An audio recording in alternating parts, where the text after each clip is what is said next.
5절에서 6절 말씀입니다. 하나님의 말씀은 잠언서 3장 5절에서 6절 말씀입니다. 너는 마음을 다하여 여호와를 신뢰하고 내 명철을 의지하지 말라. 너는 범사의 그를 인정하라. 그리하면 내 길을 지도하시리라. 아멘. 말씀 제목은 절대 의존의 신앙입니다.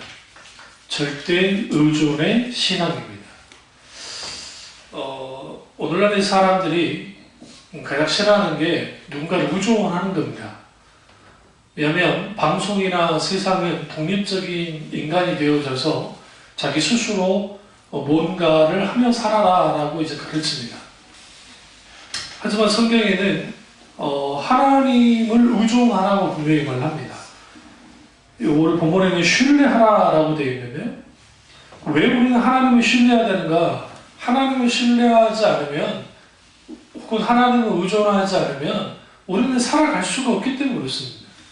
문제는 인간이 스스로 살려고 하는 본성이에요. 그러니까 스스로 무언가를 하려고 하는 본성이에요. 그것은 인간의 타락한 본성입니다. 아담과 하와가 스스로 자기들이 살고 스스로 무언가를 하려고 했을 때 그들이 타락했던 것처럼 이스라엘 백성들이 그렇게 되는 것을 보게 되어집니다. 그래서 오늘 잠언서 장에 보시면 본문에 5절을 보시면 3장 5절 너는 마음을 다하여 여호와를 신뢰하고에 집중하셔야 돼요. 무엇을 다해서 신뢰해요? 마음을 다해서 신뢰하라는 거예요. 그냥 신뢰하는 게 아닙니다. 여기서 마음을 다한다는 것은 마음을 쏟아 신뢰하는 거예요. 누구에게요? 하나님께요. 그래서 여러분 우리가 하나님께 마음을 쏟아서 하나님을 신뢰해야 됩니다. 근데 여기서 그분을 신뢰하는 데 있어서 중요한 게 두 가지가 있는데, 첫째는 여기서 말하고 있죠. 내 명철을 의지하지 말라. 하나님을 신뢰하려면 첫 번째 뭐가 필요해? 우리 자신의 명철을 의지하지 말아야 돼요. 내 생각, 내 방법, 내 능력 이런 걸 의지하면, 그리고 뭘 의지하잖아요? 하나님을 신뢰하지 않아요. 하나님을 의뢰하지 않습니다. 그런 의미에서 똑똑한 사람들이 하나님 믿기가 쉽지 않아요. 우리 김나진 목사님 책을 읽으면서 기독교 철학과 관련된 그분이 있었던 학교가 미국인데 아주 유명한 기독교 철학자입니다. 그 당시 그분이 이제 교수 사회에 딱 들어왔을 때 기독교 철학자는 자기 스승하고 본인밖에 없던 거예요. 철학을 하는데 또 과목이 또 기독교 철학인데도 큰 차이 없어요. 그냥 공부로서 그렇게 철학을 하는 사람도 있고. 그래서 그분이 이제 어느 날 산을 올라가는데, 산을 이제 등산을 좋아하니까 산을 쭉 올라갔는데 거기서 하나님의 압도적인 임재를 경험한 거예요. 감당할 수 없다. 그러기란 몇 번 그랬답니다. 그러고 난 다음에 눈이 어떤 눈이 띄어졌냐면 하나님의 초월적인 임재에 대해서 눈이 열린 거예요. 그 전에는 그냥 학문적으로 그렇게 이해했던 하나님을 한다면 그분 이 시대에 살아서 역사하시는 그런 하나님인 것을 분명하게 그분이 이제 경험을 하죠. 그분의 영향 속에서 다수의 기독교 학자, 철학자들이 이제 나오게 되는 그런 일들이 있었다고 하는데, 그분 자신이 자기 명철을, 자기 지식을 의지했으면 그런 일이 안 벌어지죠. 그래서 우리는 철저하게 하나님을 뭐 해야 돼요? 절대 의존해야 됩니다. 근데 그 절대 의존함에 있어서 가장 걸림돌은 뭐냐면 내 스스로 내가 뭔가 해보려고 하는 모든 어떤 생각 혹은 행동, 아니면 그것이 고집이면 고집, 그건 아집이면 아집, 그러니까 모든 것들이 그렇게 만드는 거예요. 요한복음 5장 30절 한번 가보시죠. 요한복음 5장 30절입니다. 5장 30절을 보시면 우리 잘 아는 말씀이에요. 요한복음 5장 30절입니다. 내가 아무것도 스스로 할 수 없노라. 듣는 대로 심판하노니 나는 나의 뜻대로 하려 하지 않고 나를 보내신 이의 뜻대로 하려 함으로 내 심판은 의로우니라. 우리 예수님이 어떤 분이에요? 스스로 아무것도 하지 않으셨어요.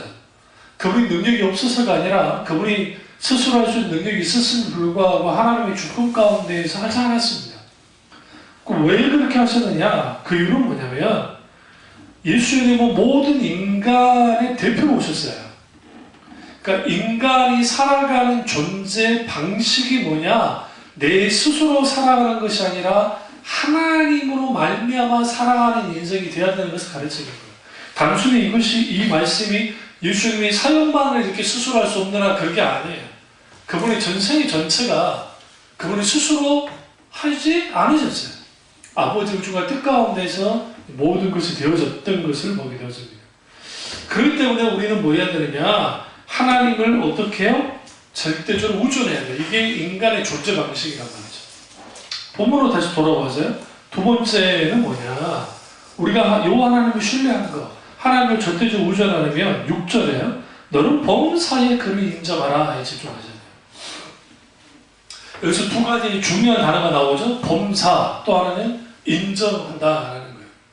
여기서 범사는 뭘까요? 말 그대로 모든 일에 있어서 하나님을 인정하라는 겁니다.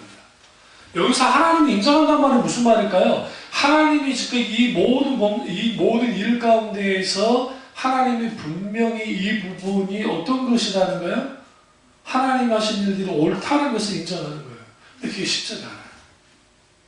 왜냐하면 하나님의 방법과 우리의 방법이 다른 경우가 많고 하나님의 뜻과 내 뜻이 다른 경우가 너무 많기 때문에 그러다 보면 우리와 다른 하나님을 받아들이기가 쉽지 않은 거예요.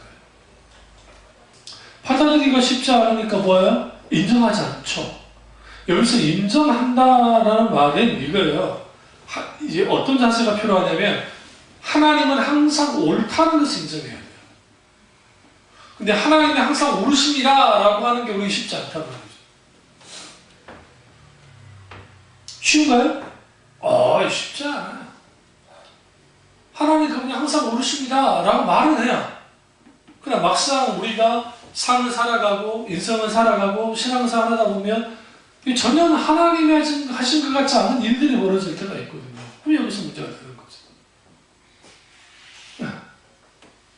그래서 우리가 조심해야 될 것은 뭐냐면 범사에 하나님을 인정한다 할 때에는 내가 내 뜻보다 하나님 뜻이 먼저 우선돼야 되고 또 하나는 하나님 항상 옳다는 것을 분명하게 내가 이제 인정해야 되고 그리고 결국 모든 약속을 모든 것은 결국 하나님이 신실하신 하나님이 책임지시고 인도하시고 보호하시고 지키시고 이루신다는 사실을 확신해야 돼요. 그게 없으면 우리는 하나님을 범사 인정을 못해요. 그걸 인정하면 뭐라고 합니까? 여기서 본문에서 그 잠언스 기자가 그리하면 뭐라고 그래요? 내 길을 지도하시리라. 지도하십니다. 여기서 내 길을 지도한다라는 표현은 뭐냐면 주님이 그 길을 인도해 준다는 거예요. 한 걸음 한 걸음 한 걸음 한 걸음 한 걸음. 요즘 우리 이사교에서 기도를 하는데 이제 있지 않았던 감동들이 조금씩 있어요. 내가 나누지는 않았는데 근데 이제 하나님이 어떻게 하실지에 대한 그런 감동들이 조금씩 와요. 이제 조금씩. 결국은 하나님이 어떻게 인도하실지 모르거든요. 우리가 할 일은 뭐냐면 하나님의 의중과 뜻에 민감하게 반응해서 어떻게 해요? 우리가 하나님의 뜻을 벗어나지 않고 잘 그 기회를 혹은 하나님의 인도를 따라가면 돼요. 인생이라는 게 한 고비 넘으면 또 다른 고비가 오고 또 그 고비 넘으면 또 다른 고비가 와요. 그러니까 인생의 문제를 따라가는 사람들은 그 문제에서 해낼 길이 없어요. 예수님은 단 한 번도 너희는 그 문제 해결을 위해서 나를 따라오라 말하지 않았어요. 뭐라고요? 너희는 나를 따르라 했어요. 예수님을 따르라는 거예요.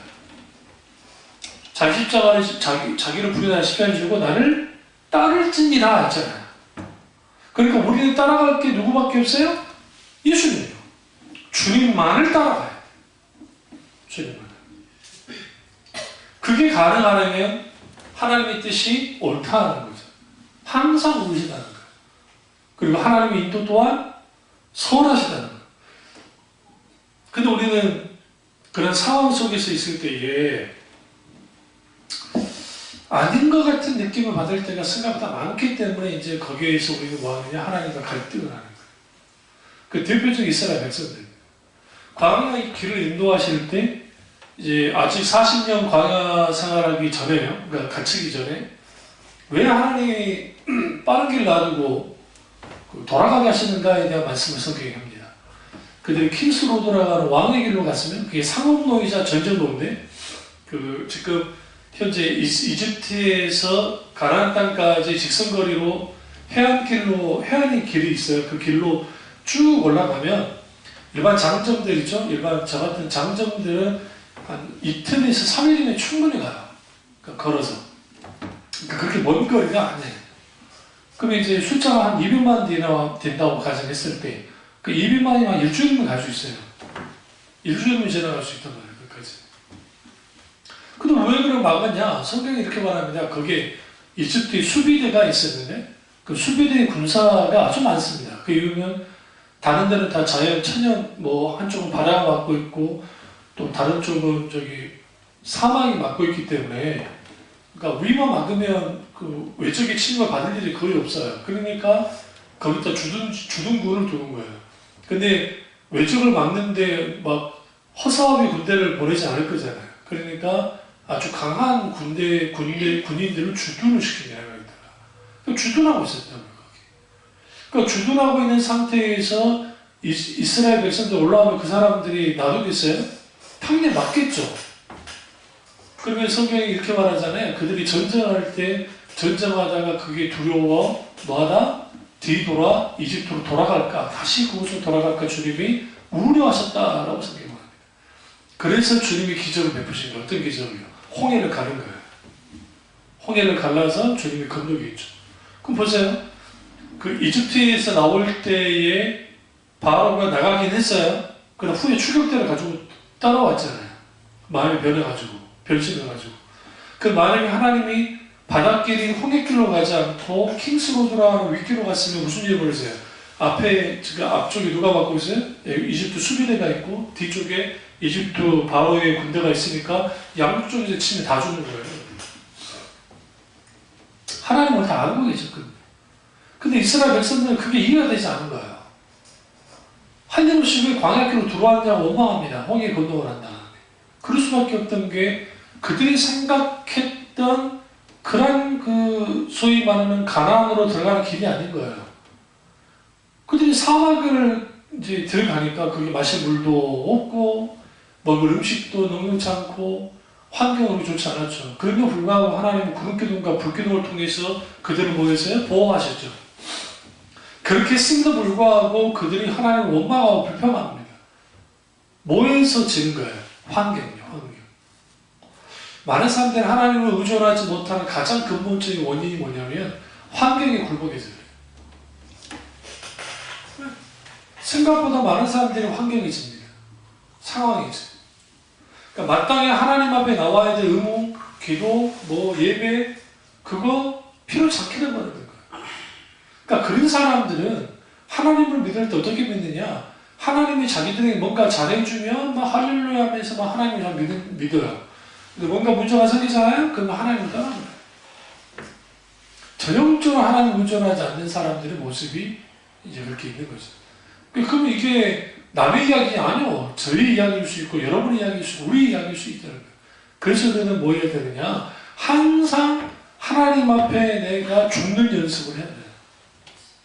사도 바울이 날마다 죽는다고 했잖아요. 그래야 하나님을 절대적으로 의존할 수 있어요. 그러니까 의존감은 하루아침에 생기는 거 아니에요. 의존해 본 사람만이 알죠.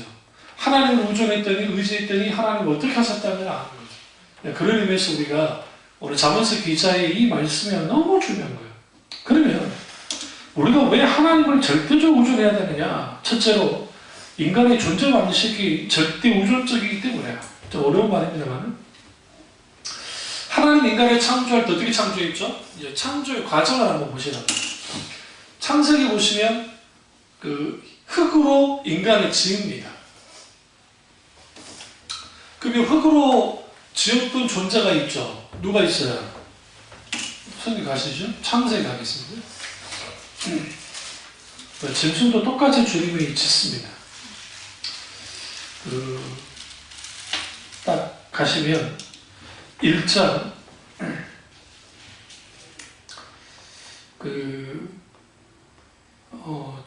짐승을 25절 보시면 하나님 땅의 짐승을 그 종류대로 가축 그 종류를 땅에 기는 모든 그 종류대로 만드심이 하나님 보시기에 뭐였더라? 좋았더라 라고 말합니다. 주님이 뭐 했어요? 만드셨어요? 그러니까 땅의 짐승을 만드는데 여기서 쭉 보시면 이제 어디에요? 2장을 가보시면 2장이 좀 더 구체적입니다. 2장 19절 여호와 하나님이 흙으로 각종 들짐승과 공중의 각종 새를 뭐 했어요? 지으시고 여기 집중하셔야 돼요. 그럼 아담과 하와는 그러면 어떻게 하셨나요? 하나님이 7절 보세요. 2장 7절입니다. 여호와 하나님이 땅의 흙으로 사람을 지으시고 그러니까 짐승들과 새 그리고 인간은 직접 하나님이 지으셨어요. 나머지는 뭐였어요? 하나님의 말씀으로 직접 말씀으로 생겨라 있을줄다 하고 있었다 생겼단 말이에요. 그런데 유독 짐승과 새와 인간만은 하나님이 직접 지었어요. 여기 지었다는 표현이 히브리어로 아사라는 단어예요. 아사라는 단어는 뭐냐면 유에서 유로 만든, 이제 영어로는 make라고 해요. 말 그대로 만든 거예요. 근데 뭐로 지었어요? 흙으로. 근데 여기서 중요한 게 있어요. 같은 흙인 것 같은데 달라요. 2장 19절에 있는 여호와 하나님의 흙으로 할 때 이 흙은 이 에레츠예요. 에레츠라는 단어는 뭐냐면 말 그대로 땅이에요. 그냥 흔한 땅에 있는 흙, 일반 흙. 그는 흙으로 만들었어요. 에레츠라는 땅으로. 그런데 아담 같은 경우, 그러니까 2장 7절에 있는 여호와 하나님이 땅에 흙으로 할 때 이 흙은 뭐냐?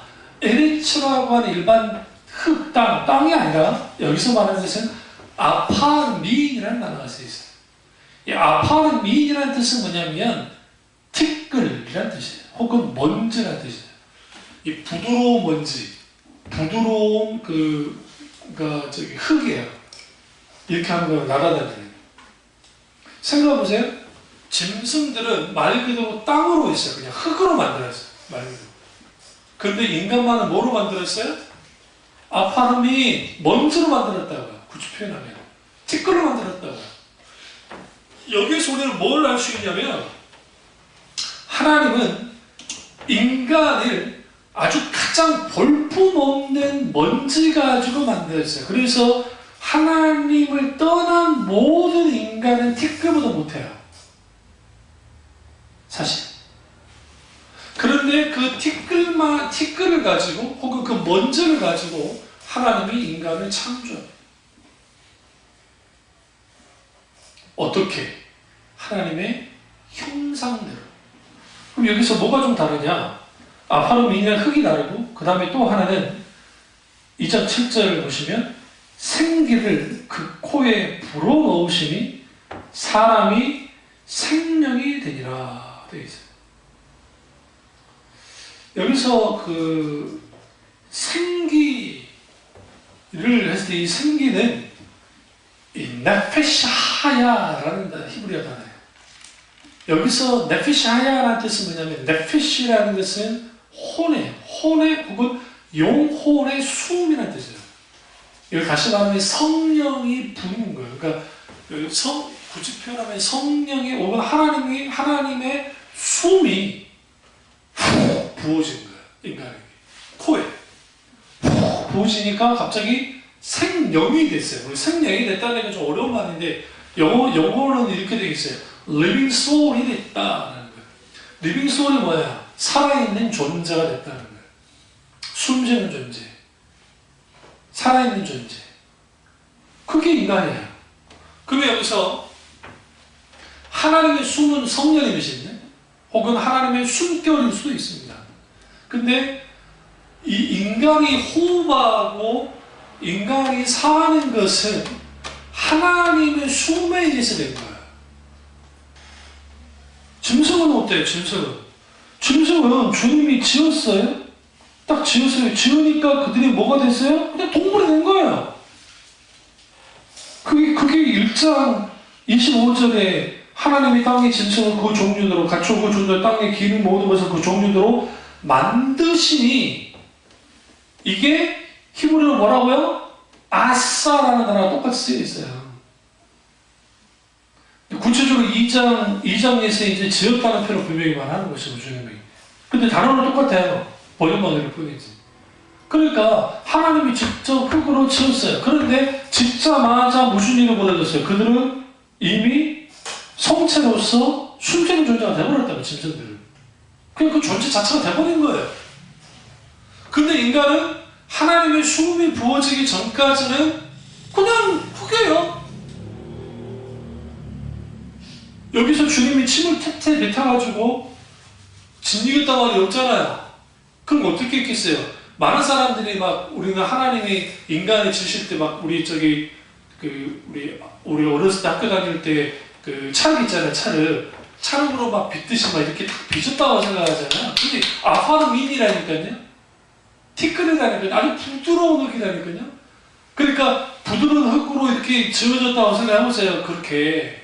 그럼 거기에 바람만 막 좀 강하게 불어도 흩날리고 사라질 수도 있잖아요. 그렇지 않을까요? 상식적으로. 그게 인간이에요. 인간의 육체란 말이에요, 그게. 근데 거기에 하나님의 뭐가 부어졌어요? 예, 생기가 부어졌어요. 생기가 부어지자 거기에 생명이 됐어요. 근데 여기서 생명이 됐다라는 표현 속에서 이제 우리는 뭘 하나 좀 더 봐야 되냐면 1장 26절 한번 보세요. 창세기 1장 26절 하나님이 이르시되 우리의 형상을 따라 우리의 모양대로 우리가 사람을 하고 만들고, 여기 집중하자고 27절 보세요. 하나님이 자기 형상 곧 하나님의 형상대로 사람을 창조하시되 남자와 여자를 창조하시고. 여기서 하나님의 형상이 언제 만들어졌을까요? 하나님의 생기가 부어졌을 때. 하나님의 생기가 부어지고 숨을 쉬죠? 숨 쉬는 존재가 됐어요? 산 존재가 됐단 말이에요. 산 존재가 됐을 때 그게 되는 거예요. 그런데 이제 우리가 로마서에 보시면 마지막 아담이신 예수 그리스도가 이 땅에 오셔서 뭐가 된다 하셨어요? 살리는 영이 되셨다라는 거였어요. 여러분들 성경을 깊이 안 보니까 그러는데 그게 로마서에 나타나거든요. 예수님이 마지막 아담으로 오셔서 살리는 영이 되셨다는 표현이 있어요. 이게 의도적으로 첫 아담을 창조하셨을 때의 그 산영이, 그러니까 이 생명이 됐다라는 표현, 리빙 소울이라는 그것을 의도적으로 사도 바울이 이전에 예수님이 살리는 영이 됐다라고 말해요. 그걸 통해서 이건 뭐냐면 라이프 스피릿이에요. 달라요. 리빙 소울과 라이프 스피릿은 달라요. 그 스피릿은 영인데 살리는 영이 된 거예요. 주님이. 누구의? 모든 인간을 살리는 영이 된 거예요. 그분이 누구시다? 예수님. 그러면 인간이 창조하신 하나님의 손길을 보시면 인간의 존재 방식 자체가, 양식 자체가 하나님을 절대적으로 우존하도록 창조된 거예요. 근데 이거를 거부하고 하나님처럼 들어갈 게 타락이고 죄를 짓는 것이고 원죄가 그렇게 들어온 거예요. 오늘날도 마찬가지예요. 우리가 구원을 받았어요? 예수님이 구원을 받았어요? 아무리 구원을 받았다 할지라도 내 마음대로 살고 내 뜻대로 사는 것은 뭐예요? 아담과 하와가 하나님께 반응하는 삶을 사는 것과 다를 게 없어요. 그러니까 오늘날 많은 기독교인인데 삶은 아주 기독교인과 전혀 다른 삶을 사는 사람들이 왜 그렇게 나올 수밖에 없느냐? 거기에는 왜곡된 신앙관이 크게 자리도 잡지만 내가 이렇게 주체적인 인간으로 사는 자체가 뭐가 잘못된 거예요. 그 자체는 성경이 부인하지 않아요. 한 인간이 자기가 주체적인 인간으로 살아라는 분명히 성경도 말을 해요. 그럼에도 불구하고 그 주체적으로 인간이 살 때 우리에게는 반드시 한계가 있다는 것을 아는 거예요. 우리 위에 하나님이 계시다는 거.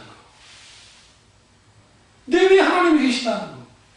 나는 구원할 분이 하나님에는 없다는 거. 그리고 내 있어서 주권자가 하나님이시다는 것을 알고 주체적으로 인간으로 사는 거예요. 근데 문제는 뭐냐면 오늘날의 세상은 내가 주인되고 내가 주체적으로 살아라 할 때에는 하나님을 제껴놓고 살아라는 거예요. 그래서 여러분 인간이 만물의 영장이라는 말만큼 불신앙적인 말도 없어요. 우리는 너무 쉽게 인간은 만물의 영장이라는 표현을 쓰잖아요. 그럼 뭐예요? 그게 진화론적인 그 사고방식 내에서 나온 거예요. 이게 이제 발달론적인 그 소위 말 거기서 나왔는데, 그러니까 인간이 소위 만물의 영장이면 사실이에요. 그럼에도 불구하고 인간은 뭐예요? 하나님께로부터 창조되어지는 존재예요. 주인이 있단 말이에요. 창조주가 있단 말이죠. 그래서 여러분 창조 신앙이 무너진 사람이 구속의 신앙을 갖는 건 불가능해요. 무슨 말이야? 2000년 입장을 보고 돌아가신 나라 구원하신 예수를 믿는다고 하면서 창세기 1장부터 11장까지가 소위 말하는 그 설화다, 전설이다, 막 그렇게 하는 사람들이 있죠. 그럼 그 사람들은 뭐냐? 창조주 하나님을 안 믿는다는 거예요. 창조주 하나님을 안 믿는데 어떻게 구속의 하나님을 믿습니까? 그러니까 어불성설이에요. 지금 웃긴 거죠. 그러니까 여기서 그래서 우리가 한국 교회가 어떤 신앙관을 놓쳤냐면 창조 신앙을 놓쳐버린 거예요. 그러니까 창조 과학에서 하는 창조 신앙을 말하는 게 아니에요. 그게 아니라 그 창조 과학회와 상관없이 그분들에서 상관없이 창조 신학이라는 게 있어요. 이 부분에 있어서는 우리 카미스도 그렇고 많은 분들이 다뤘단 말이에요. 왜 그러냐면 그 청교도들이 하나님을 처음 믿게 돼서 교회를 나오잖아요. 사람들이 이제 청교도 교회를 나오잖아요. 그러면 이제 그 새신자만을 이제 따로 사람들을 모여서 뭐부터 가르치는 줄 아세요? 우주가 왜 창조됐는지를 가르치기 시작해요. 처음에. 전혀 상관없을 것 같잖아요. 그러니까 우주를 누가 만들었고 우주가 왜 창조됐고 그리고 그걸 통해서 결국 우리가 왜 창조되어졌는지를 가르친다는 거예요. 그게 몇 주간에 걸쳐서 계속 가르쳐요. 초신자 때.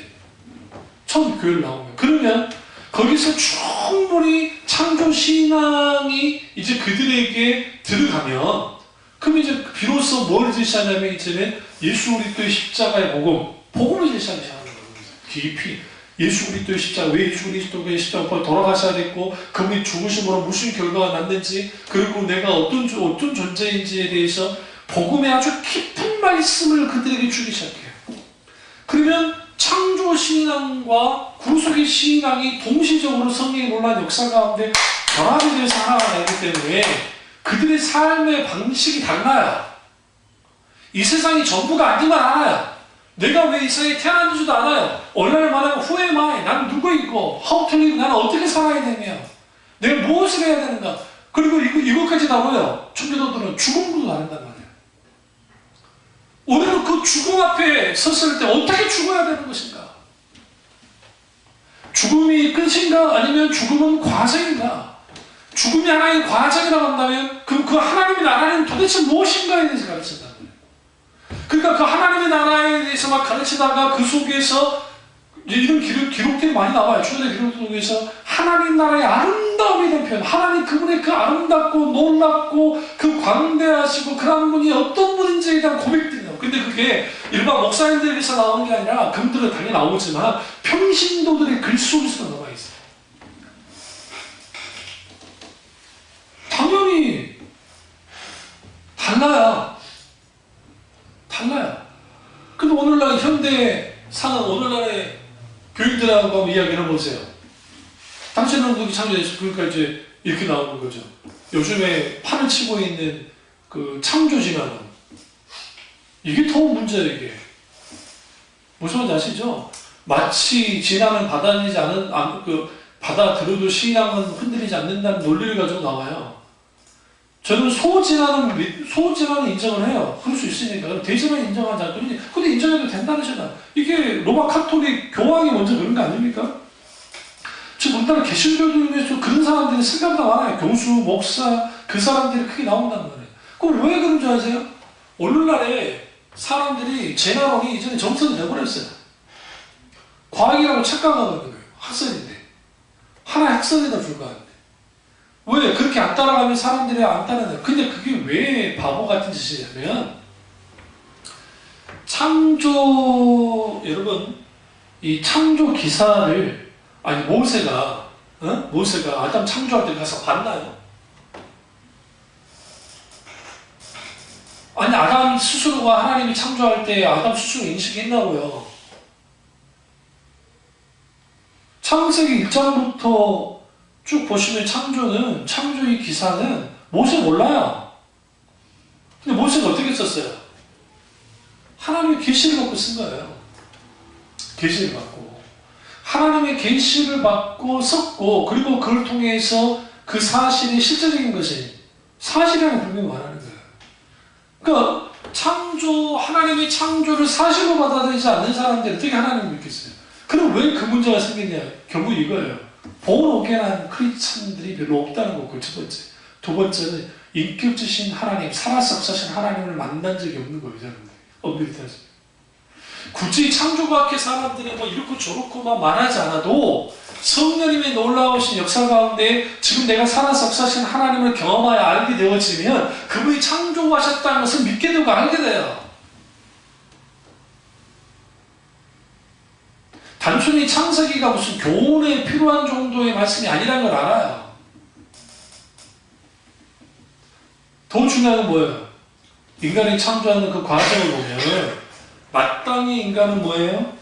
하나님을 절대적으로 의존하면서 살 수밖에 없는 존재인 것을 분명하게 주님이 알려주고 있다는 거예요. 또 하나는 우리가 창조의 날의 순서를 보고, 그러니까 창조 순서를 보고 우리는 뭘 알 수 있느냐? 인간이 절대적인 하나님을 의존하는 존재를 알 수 있어요. 하나님이 첫째 날에 인간을 창조해서 얼마나 좋았을까요? 빛이 있으라 하심에 빛이 있었고, 우리 성경 좀 자세히 보셔야 돼요. 첫째 날은 뭐 만들었나요? 그러면 사람들이 다 빛을 제일 먼저 만들었죠. 창조를 제일 먼저 빛부터 만들었어요. 근데 여러분 이게 좀 애매한 게 1장 2절 가보세요. 태초에 하나님이 천지를 창조하심이라 되어 있고, 1장 2절 보시면 땅이 혼돈하고 공허하며 흑암의 깊음에 있고 하나님의 영은 수면 위에 운행하십니다. 이거 어떻게 풀겠어요? 이 세상에 아무것도 없었는데, 아무것도 없었는데, 근데 땅이 있는 거예요, 땅이.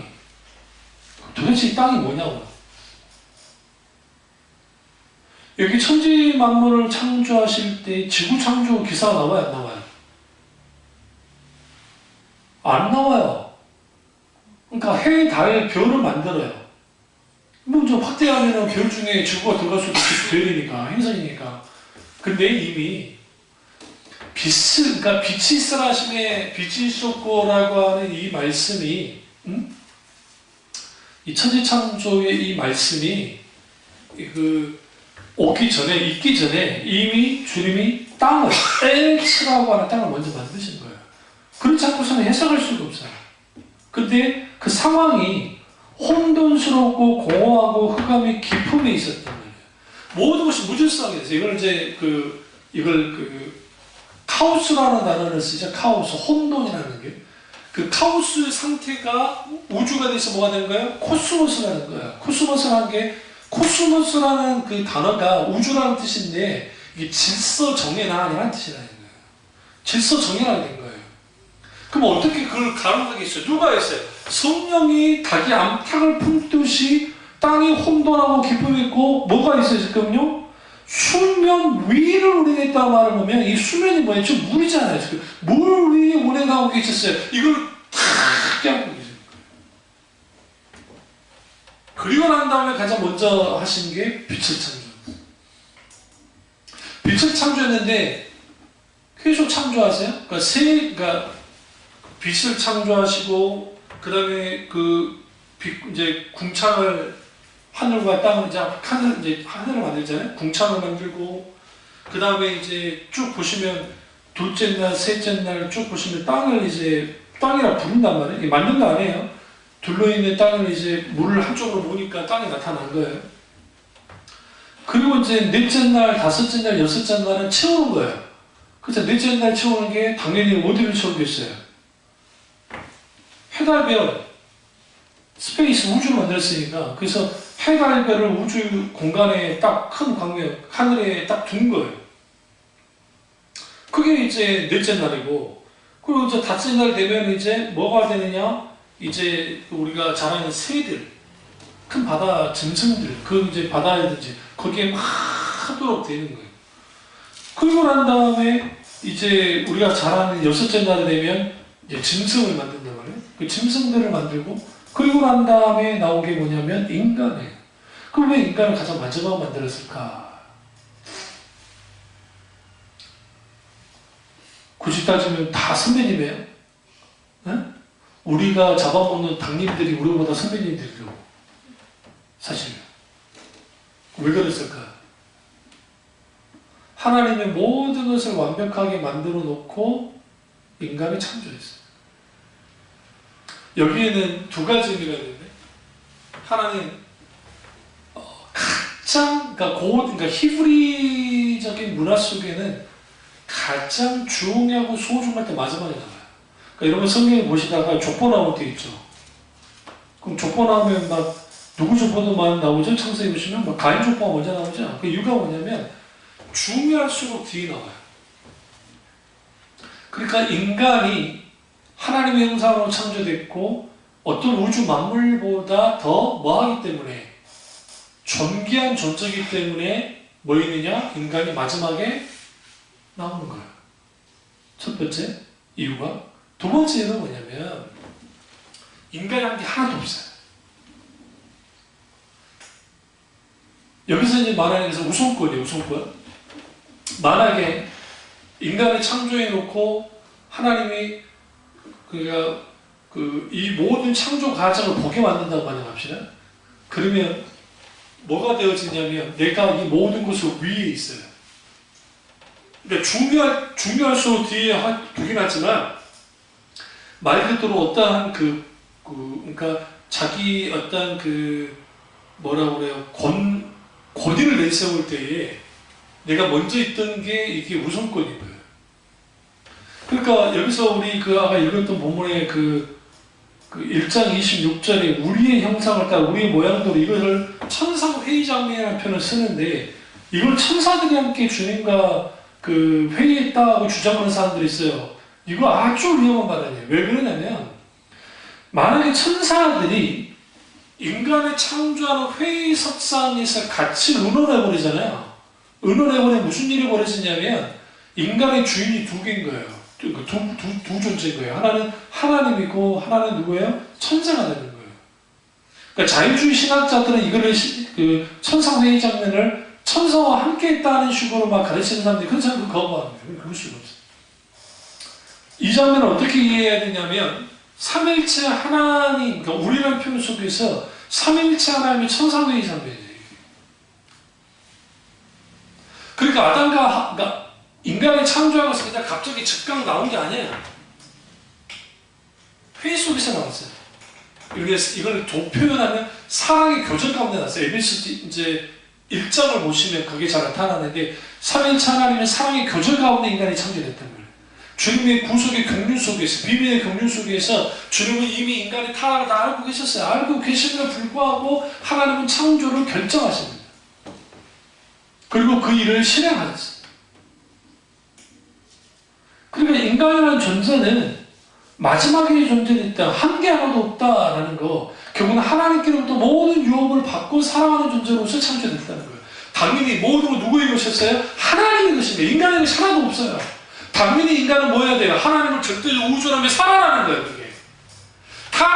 전에 아담과 하와도 마찬가지로 절대적으로 우주라며 살아야 되고 우리는 말할 것도 없어요.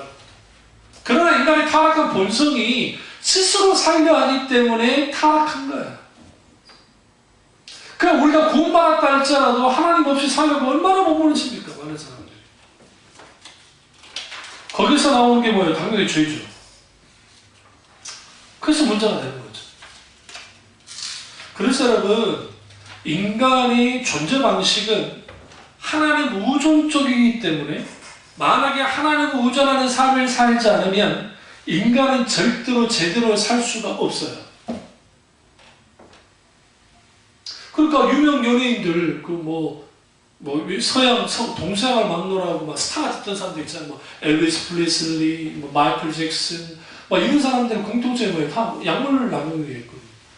이번에 뭐 양씨 그 사람 있잖아요. 그 막 이상한 또라이질 했던 그 사람. 그 사람들은 막 약물 중독에 막 말할 수 없는 그러잖아요. 그 자기가 막 감당할 수 있는 성공을 막 하니까 거기부터 오는 그 압박감이 있으니까 하나님을 의존하는 삶을 살지 않으면 그런 일이 벌어지고 우리나라 그 재벌들 뭐 3세, 뭐 2세, 3세, 뭐 4세 일까지 그 친구들이 마약에 잘 빠진 이유가 뭡니까? 돈이 차고 넘치니까 쾌락을 탐닉하다 보니까 자기 마음대로 살다 보니까 이제는 그런 거에 손을 대는 거예요. 그러니까 여러분 인간이 하나님을 절대적으로 의존하며 살지 못하면 의존하는 삶을 살지 않으면 여기는 뭐밖에 없냐면 방탕밖에 없어요. 그러니까 오늘날의 시대를 뭐라고 한다고요? 포스트 모더니즘이라고 하는 시대는 탈권위주의 시대예요. 절대로 권위를 받아주지 않아요. 그러니까 그러다 보니까 총 주제가 뭐냐면 여러분 뭐 광화문이나 그런 데 가보시면 다들 주장하는 게 자유예요. 자유 달라. 왜 우리에게 권위주의 시대의 유산을 주냐? 그 주장 참 옳다고 생각해요. 그럼에도 불구하고 뭐까지 나가냐면 그분들이 그런다는 게 아니라 이 시대의 분위기가 뭐까지 나가냐면 마땅히 하나님이 계셔야 되는 그 자리까지도 치고 나가는 거예요. 이제 부인해버리는 거예요. 그러다 보니까 무슨 일이 벌어지냐면 권위를 다 부정해버려요.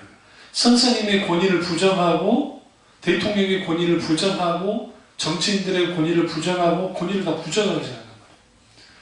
이제 이번 주 설교가 신자의 권위에 대해 설교할 텐데 그 권위를 한번 들어보세요.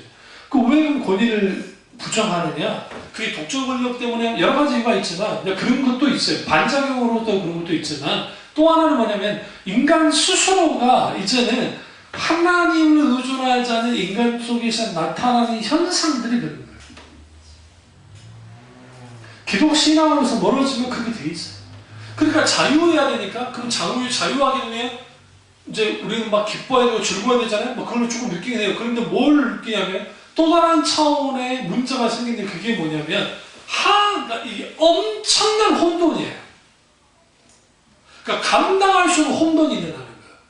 이 사람이 이게 자유다 외치고 이게 옳다고 말하고 저 사람이 옳다고 자기들이 옳다고 그러고 또 서로 치고받고 싸우고 막 싸워요. 그러니까 이게 혼란스럽고 혼돈스럽고 아주 위험한 혼란 상태에 빠지는 거예요. 그럼 기독교인은 어떻습니까? 마찬가지죠. 지금 막 떠들썩한 구루밍 사건 때문에 하는 그 교회에서 일어난 일들을 보시면 그게 입에 목사의 입에서 나올 수 없는 그런 논리의 말들을 하는 거예요. 그냥 뭐 당사자를 들어보지 않아서 모르겠지만 부끄럽게도. 그러면 정말 하나님을 믿는다고 한다면 그게 정말 억울한 면도 없지는 않겠죠. 그러나 한 일은 크잖아요. 그러면 설사 좀 그런다 할지라도 인정하고 정말 잘못했다 그러면 될 텐데 거기다 하나님을 팔고 거기다가 이단이 어쩌고 저쩌고 하면서 막 해버린단 말이에요. 그럼 왜 그렇게 되느냐? 거기에 뭐가 없어서 그러냐면 내가 권위적으로, 그러니까 내가 주대적으로 내가 이렇게 한단 말이에요. 그것이 나는 옳다고 생각하는 거예요. 물어야겠죠. 하나님 어떻게 하기 원하십니까?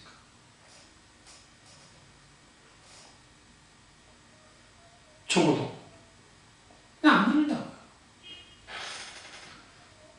바로 앞에는 불을 끌기 위해서 막 그래버려요. 그러니까 여러분 오늘날 가장 큰 문제는 뭐냐면 하나님이 그러니까 신자에게서는 반드시 하나님만이 절대 의존자가 돼야 되는데 그분을 의존하지 않는 거예요.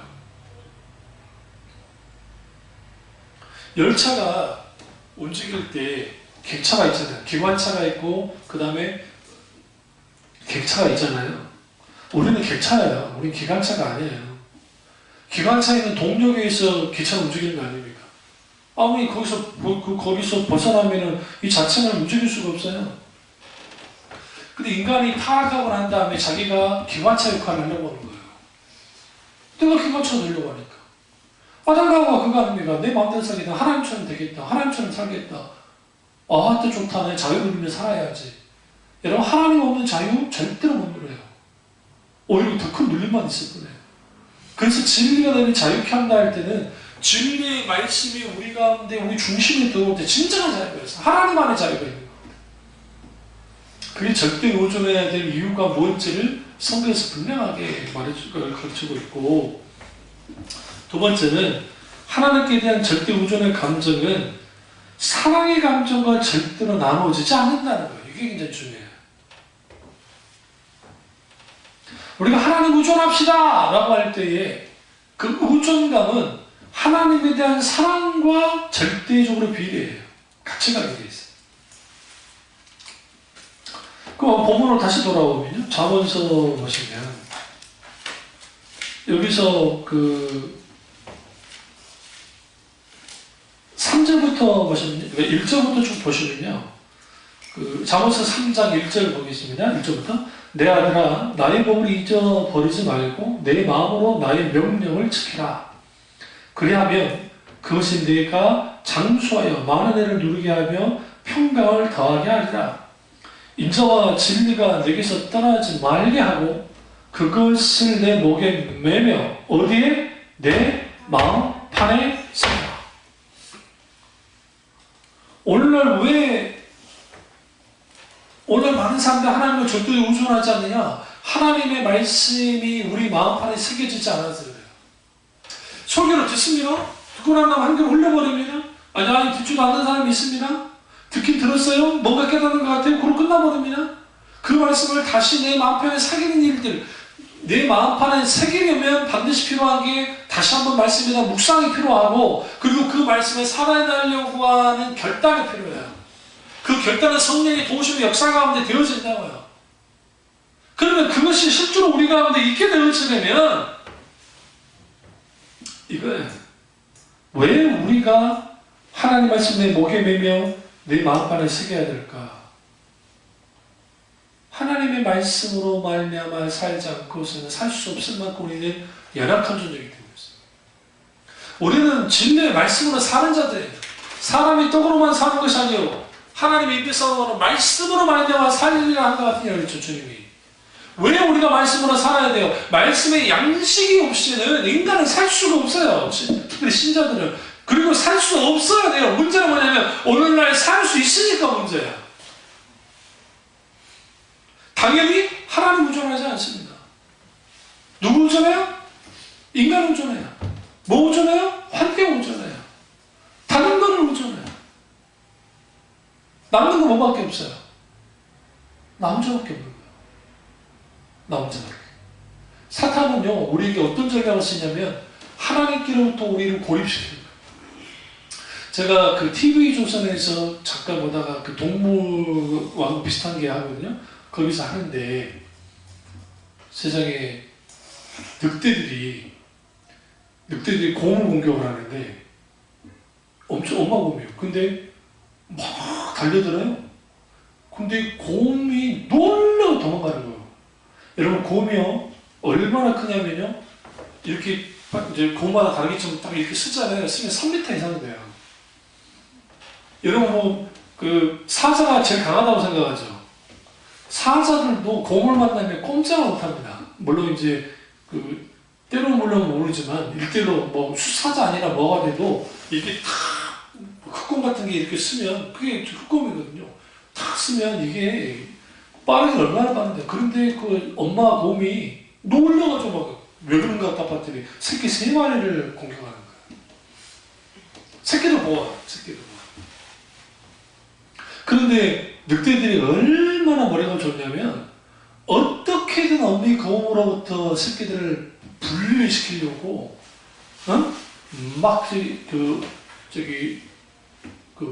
위험한데도 불구하고 막 달려들어요. 곰한테, 엄마 곰한테. 그렇게 새끼곰들은 어떨 줄 몰라요. 왜? 잡아먹어야 되니까. 거기서는 장면을 보여주진 않았습니다만은, 잡혀먹는 장면을 보여주진 않았는데, 그 어마어마한 곰도 늑대들이 공격을 해서 새끼를 떼어내서 저들을 잡아먹으려는데 사탄은 말할 것도 없어요. 사탄은 우리 하나님 손으로부터 우리 손이 뭐하도록 놓치기를 해요. 그래서 사탄하는 일이 뭐냐면 항시 하나님과 거리를 두게 만들어요. 계속 떼어내는 거예요. 이렇게 떼어놓고 저렇게 떼어놓고 저렇게, 그러니까 우리가 좀 기도 좀 하려고 하면 일 터지고 은혜 좀 받으려고 하면 뭐가 이제 생기고, 이게 원수가 하는 거예요. 원수가 막 하는 거예요. 그러다 보면 하나님과부터 떨어져 나가요. 문제가 있어요. 하나님, 하나님 우주라는 것은 뭐와 관계가 있다고요? 하나님 사랑과 관계가 있다 했잖아요. 하나님과의 사랑의 관계가 끊어진 상태에서는 하나님 우주라는 건 불가능해요. 그걸 어떻게 알 수 있느냐? 탕자의 비유에서 잘 알 수 있어요. 탕자의 비유에서 두 아들 때는 아버지가 필요가 없었어요. 작은 아들은 그냥 돈만 주면 돼. 아버지 돈이 필요하지, 아버지가 필요하지 않았어요. 잘 들으세요? 아버지 필요 없었어요. 근데 탕자가 다 잃고 난 다음에 누가 필요했어요? 아버지가 필요했어요. 그러니까 아버지가 필요했다고. 왜? 아버지가 오케이 해야 아버지가 가지고 있는 것을 조금이라도 자기가 누릴 수 있기 때문에 아버지가 필요한 거예요. 그러면 첫째 아들은 뭐가 문제였어요? 아버지 가진 게 필요해. 그런 거. 그 첫째 아들도. 그런데 정작 누구는 필요가 없어요? 아버지는 필요 없어요. 그래서 성경은 이게 예수님의 비유가 아주 무서운 비유인 게, 이게 왜 무서운 비유였냐면, 일부러 가서 타락할 필요까지는 없지만, 그래도 타락해 돌아온 아들은 아버지가 필요하고, 아버지 필요하니까 뭐였어요? 아버지를 이제, 아버지 본심을 알았잖아요. 알았으니까 뭐 하게 되겠어요? 아버지를 사랑할 수밖에 없죠. 왜? 나 같은 놈을 사랑해주니까 아버지가. 그러니까 그가 어떻게 합니까? 아버지를 절대적으로 우존하는 거야. 아버지 절대 우존해요. 마카파슈는 막 살던 녀석이 아버지가 가락지 끼워주는 대로, 신발 시켜주면 신겨주는 대로, 옷을 입히면 옷을 입혀준 대로, 잔치를 하면 잔치하는 대로. 여기서 하나님이, 그 탕자가 결국은 하나님을 사랑하고 그 아버지이신 하나님을 절대적으로 우정을 하는 자가 되는 거예요. 인간이, 크리스찬들이 바로 그래야 된다는 거예요. 결국은 하나님만을 사랑하고 하나님만을 절대로 우정하면서 살아야 되는데, 뭐가 무너져요? 사랑이 무너지는 거예요. 하나님과 관계가 무너지는 거예요. 사랑하는 마음은 우정하는 마음을 갖게 만듭니다.